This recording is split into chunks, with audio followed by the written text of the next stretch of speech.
ಭಗವಂತ ಅವರಿಗೆ ವಿಶೇಷವಾಗಿ ಅವರ ಪರಿವಾರದಲ್ಲಿ ಆ ಮಗುವಿಗೆ ಮತ್ತು ಇಡೀ ಪರಿವಾರದ ಎಲ್ಲ ಸದಸ್ಯರಿಗೆ ಭಗವಂತ ಶಕ್ತಿ ಕೊಡಲಿ ಅಂತ ಪ್ರಾರ್ಥಿಸ್ತೇವೆ. ನಿರ್ಮಾಪಕ ಎನ್ ಸುರೇಶ್, ಗಾಯಕ ವಿಜಯ್ ಪ್ರಕಾಶ್ ಅವರು ಎಲ್ಲ ಗಣ್ಯರೆಲ್ಲ ಬಂದು, ಚಿತ್ರರಂಗದ ಪ್ರಮುಖರೆಲ್ಲ ಬಂದು ಅಂತಿಮ ದರ್ಶನವನ್ನು ಪಡಿತಾ ವಿಜಯ್ ರಾಘವೇಂದ್ರ ಅವರಿಗೆ ಸಾಂತ್ವನವನ್ನು ಮಾತನಾಡ್ತಾ ಹೇಳ್ತಾ ಇರುವಂಥದ್ದು, ಪ್ರತಿಯೊಬ್ಬರು ಕೂಡ ವಿಜಯ್ ರಾಘವೇಂದ್ರ ಅವರಿಗೆ ಮತ್ತಷ್ಟು ಧೈರ್ಯ ಸಿಗಲಿ, ಶಕ್ತಿ ಬರಲಿ, ನೋವನ್ನು ಭರಿಸುವಂಥ ಶಕ್ತಿ ಕೊಡಲಿ ದೇವರು ಅಂತ. ಬಿಕಾಸ್ ಅಷ್ಟೊಂದು ಅನ್ಯೋನ್ಯವಾಗಿ ಇದ್ದಂತಹ ಒಂದು ಜೋಡಿ ಇದು. ಸ್ಯಾಂಡಲ್ವುಡ್ನಲ್ಲಿ one of the most cutest ಕಪಲ್ಗಳಲ್ಲಿ ಇವರು ಕೂಡ ಒಬ್ಬರು. ಇವರ ಒಂದು ಜೋಡಿ ಕೂಡ ಒಂದಾಗಿತ್ತು.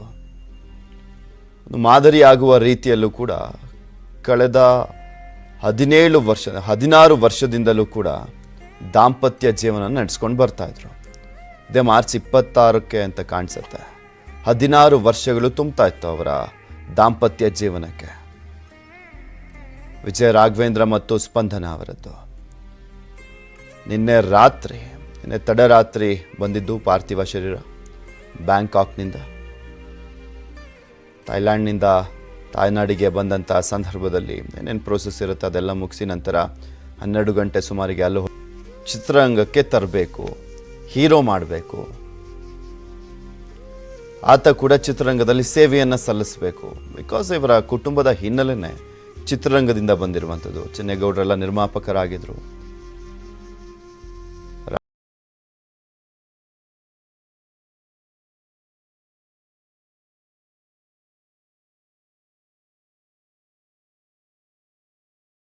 ಅದನ್ನು ಕಳ್ಕೊಂಡ ನೋವು ನಮಗೆ ಇನ್ನೂ ಮರೆಯೋಕ್ಕಾಗ್ತಾ ಇಲ್ಲ.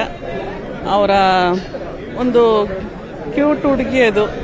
ಹೇಗೆ ಎಕ್ಸ್ಪ್ಲೇನ್ ಅಂದರೆ ಅವರ ಒಂದು ಎಲ್ಲ ಅಪ್ಪ ಅಮ್ಮನ ಪೆಟ್ಟಾಗಿ ಒಂದು ಪೆಟ್ಟು ಮಗಳದು. ಎಷ್ಟು ಚೆನ್ನಾಗಿ ತನ್ನ ಮಗನನ್ನು ಕೂಡ ಅಷ್ಟು ಚೆನ್ನಾಗಿ ನೋಡಿಕೊಂಡು ತುಂಬ ಆಸೆ ಇಟ್ಕೊಂಡಿದ್ರು, ಮಗನ ದೊಡ್ಡ ಸ್ಟಾರ್ ಮಾಡಬೇಕು ಅಂತೇಳಿ ಏನೆಲ್ಲ ಆಸೆ ಎಲ್ಲ ಕಟ್ಕೊಂಡಿದ್ರು. ಈ ಮಧ್ಯದಲ್ಲಿ ಇದೊಂದು ಆಘಾತಕಾರಿ ಸುದ್ದಿ ನಡೆದಿದೆ. ನಮಗೆ ಅವ್ರ ಕುಟುಂಬಕ್ಕೆ ದೇವರು ನೋವು ಭರಿಸುವಂಥ ಶಕ್ತಿ ಕೊಡಲಿ ಅಂತ ನಾವು ಕೇಳ್ಕೋಬೇಕಾಗಿದೆ ಅಷ್ಟೇ. ನೋಡೋಕ್ಕೆ ಅಂತಲೂ ಬಂದೆ, ನಾನು ನೋಡಲೇಬೇಕು ಅಂತ. ತುಂಬ ದುಃಖ ಆಯ್ತದೆ ಪಾಪ, ಹೋದವರು ಬರಲಿವಲ್ಲ. ಬುಧವಾರ ಬರ್ತೀನಿ, ಬುಧವಾರನೇ ಬಂದರು. ತುಂಬ ಬೇಜಾರಾಯ್ತು. ಮಕ್ಕಳು ನೋಡಿದ್ರೆ ಹೊಟ್ಟೆ ಉರಿತದೆ. ನಮಗೆ ಎಷ್ಟು ಹೊಟ್ಟೆ ಉರಿ, ಅವ್ರಿಗೆ ಎಷ್ಟು ಹೊಟ್ಟೆ ಉರಿತದಪ್ಪ ಹೇಳು. ಬೇಜಾರಾಯ್ತದೆ. ಸ್ಪಂದನವ್ರು ನೋಡಿದ್ರೆ ಬೇಜಾರಾಯ್ತದೆ. ನೋಡಿದ್ದೀವಿ ನಾವು, ರಾಜ್ಕುಮಾರ್ ಮನೆ ಬರೋರು ಅವ್ರ ಮನೆ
ಚೆನ್ನಾಗಿ ಮಾತಾಡೋರು. ನಾನು ಲಾಸ್ಟ್ ಮೀಟ್ ಮಾಡಿದ್ದೆಲ್ಲೋ ಒಂದು ತಿಂಗಳ ಹಿಂದೆ ಇರ್ಬೋದು, ಎಲ್ಲೋ ಇದೇ ತರ ಒಂದು ನೈಲ್ ಸಲೂನ್ನಲ್ಲಿ. ಆದ್ರೆ ಇಬ್ರು ಅಷ್ಟೊತ್ತು ಮಾತಾಡಕ್ಕಾಗ್ಲಿಲ್ಲ, ಸುಮ್ಮನೆ ಹಾಯ್ ಹೆಲೋ ಹವರ್ ಯು ಅಂತ ಅಷ್ಟರಲ್ಲಿ ಮುಗ್ದೋಯ್ತು. ಆದ್ರೆ ಖಂಡಿತ ಎಕ್ಸ್ಪೆಕ್ಟ್ ಮಾಡಿರ್ಲಿಲ್ಲ ಇವು ಒಂದ್ ತಿಂಗಳಲ್ಲಿ ಇಷ್ಟೊಂದೆಲ್ಲ ಆಗೋಗತ್ತೆ ಅಂತ. Very sad, honestly very sad. And ಎಲ್ಲದಕ್ಕಿಂತ ಹೆಚ್ಚಾಗಿ ಏನಂತಾರೆ, she was such a soft, well spoken, ಒಳ್ಳೆ ಹುಡುಗಿ. ಏನಿದು ನಂಬಕ್ಕೆ ಆಗ್ತಾ ಇಲ್ಲ. Thank you. ಮಗು ಯಾಕೆ ಏನು ಹೇಳಕ್ಕಾಗಲ್ಲ. ಆ ಮಗು ಆತ್ಮಕ್ಕೆ ದೇವರು ಶಾಂತಿ ಕೊಡಲಿ. ನಮ್ಮ ರಾಘು, ವಿಜಯ ರಾಘವೇಂದ್ರ, ಅವನಿಗೆ ಧೈರ್ಯ, ದುಃಖನ ತಡ್ಕೊಳ್ಳೋ ಶಕ್ತಿ ಆ ದೇವ್ರು ಕೊಡಲಿ ಅಂತ ಬೇಡ್ಕೊತೀನಿ. ನಾನು ಸ್ಪಂದನ ನೋಡ್ತಾ ಇದ್ರೆ ಅವಳು ಇನ್ನೂ ಬದುಕೇ ಇದ್ದಾಳೆ ಅಂತ ಅನ್ಸುತ್ತೆ. ಆ ಮುಖದಲ್ಲಿರೋ ಕಳೆ ಒಂಚೂರು ಮಾಸಿಲ್ಲ. ದೇವ್ರು ಎಂಥ ಕ್ರೂರಿ ಅಂತ ಅನ್ಸುತ್ತೆ. ಒಂದು ಸುಂದರವಾದ ಸಂಸಾರನ ಹಾಳು ಮಾಡಿಬಿಟ್ಟ. ನಮ್ಮಂಥವ್ರಿಗೆ ಅಂಥ ಸಾವು ಬಂದರೆ ಮಲಗಿದ್ದಲ್ಲೇ ಹೋದರೆ ಎಂಥ ಸುಖವಾದ ಸಾವು ಅಂತ ಅಂತೀವಿ. ಆದರೆ ಇಷ್ಟು ಪುಟ್ಟ ಮಕ್ಕಳಿಗೆ ಈ ಥರ ಆದರೆ ಏನು ಮಾಡೋದು ಹೇಳಿ? ಆ ತಂದೆ ತಾಯಿಗಳು ಆ ನೋವನ್ನ ಹೇಗೆ ಭರಿಸ್ತಾರೆ? ಅವ್ರು ಸಾಯೋವರೆಗೂ ಅವ್ರಿಗೆ ಈ ನೋವು ಖಂಡಿತ ಜೊತೆಲೇ ಇರುತ್ತೆ. ಪ್ರತಿದಿನ ಪ್ರತಿ ಕ್ಷಣ ಅವ್ರ ನೋವನ್ನು ಅನುಭವಿಸ್ತಾನೆ ಇರ್ತಾರೆ. ಇನ್ನೇನು ಹೇಳೋಕ್ಕಾಗಲ್ಲ. ಆ ರಾಘುನ ದೇವರೇ ಕಾಪಾಡಬೇಕು, ಅವನ ಮಕ್ಕಳನ್ನ ದೇವರೇ ಕಾಪಾಡಬೇಕು ಅಂತ ಹೇಳ್ತೀನಿ. ಇಂಥ ಸಾವು